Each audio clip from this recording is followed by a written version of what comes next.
गडचिरोली जिल्ह्यात आजही तापमानाचा तडाखा जे आहे ते नागरिकांना बसत आहे आणि मोठ्या डिग्रीत तापमानाची नोंद गडचिरोली जिल्ह्यात होत आहे। सतत तापमान जे आहे ते वाढत असल्यामुळे नागरिक तापमानामुळे हतबल झालेले आहे। भर उन्हात प्रवास करणारे नागरिक जे आहेत ते उन्हात प्रवास करताना कशा प्रकारे आपल्या डोक्यावर दुपट्टे किंवा रुमाल जे आहे ते बांधलेले दिसत आहेत आणि सध्या गडचिरोली जिल्ह्यात 43च्या वर तापमान आज आहे आणि गडचिरोली जिल्ह्यातील सभोवताल जे जिल्हे आहे त्यात ऑरेंज अलर्ट जे आहे ते करण्यात आलेला आहे। त्या भागातही तापमान सर्वात जास्त आहे आणि उन्हाचा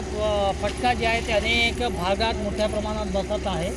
हे राष्ट्रीय बस स्थानक आहे ज्या ठिकाणी मोजकेच प्रवासी किंवा मोजकेच बस जे आहे ते दिसत आहेत आणि उन्हामुळे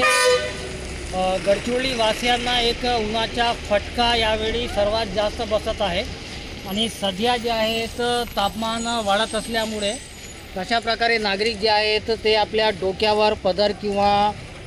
रुमाल वगैरे बांधून प्रवास करताना दिसत आहेत आणि गडचिरोली जिल्ह्यात यावर्षी सर्वात जास्त तापमानाची नोंद होत आहे आणि गडचिरोली जिल्ह्यातील विदर्भातील जे जिल्हे आहेत त्यात